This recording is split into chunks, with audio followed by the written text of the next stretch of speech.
কাৰ্বি আংলং জিলাৰ উত্তৰ বৰবিল থানাৰ অন্তৰ্গত ২ নং ব্লকৰ পৰা ২৪ বছৰীয়া এগৰাকী বোৱাৰী সন্তানহীন হোৱাৰ ঘটনাই অঞ্চলটোত চাঞ্চল্যৰ সৃষ্টি কৰিছে। জানিব পৰা মতে সুবোধ মজুমদাৰৰ পুত্ৰ সুজিত মজুমদাৰৰ পত্নী সংগীতা মজুমদাৰ যোৱা ৩ জুলাইৰ পৰা নিৰুদ্দেশ হৈ আছে। প্ৰাপ্ত তথ্য অনুসৰি সুজিত মজুমদাৰ আৰু তেওঁৰ পত্নী সংগীতা মজুমদাৰ উত্তৰ বৰবিলৰ বাসিন্দা। যোৱা ২৫ জুনত সংগীতা নিজ পিতৃৰ গৃহলৈ বুলি ওলাই গৈছিল, কিন্তু পৰৱৰ্তী সময়ত যোৱা ৩ জুলাইত তেওঁ সন্তানহীন হোৱা বুলি সুজিতৰ শহুৰেকৰ ঘৰৰ ফালৰ পৰা পৰিয়ালক অৱগত কৰে।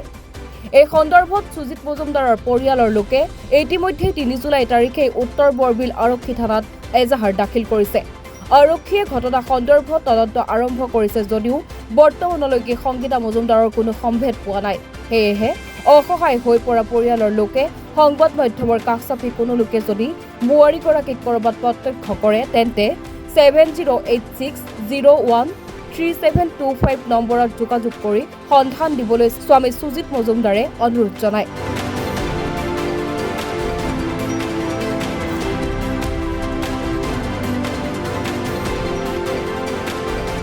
সুজিত মজুমদাৰ হয় মোৰ নাম।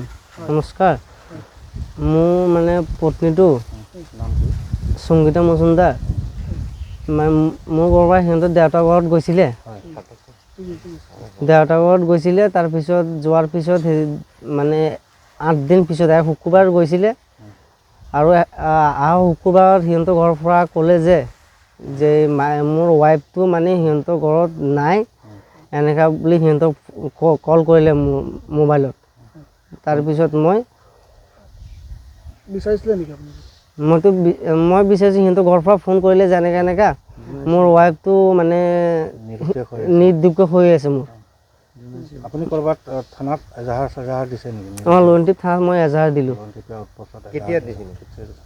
এই শুক্ৰবাৰ মৰ্ণিঙত। আজি কেইদিন হ'ল? আজি 5 দিন। কিবা থানাৰ পৰা কিবা আহিছে নেকি? থানাৰ পৰা একো অহা নাই। এতিয়া আপুনি কি বিচাৰে? মই বিচাৰোঁ যে মোৰ ৱাইফটো এতিয়া জলদি আহি যোৱা, মই এইটোৱে বিচাৰোঁ। মোৰ নাম্বাৰটো 7086013725। কোনোবা দেখা পালে মোৰ ৱাইফটো মোক সোনকালে জনাব,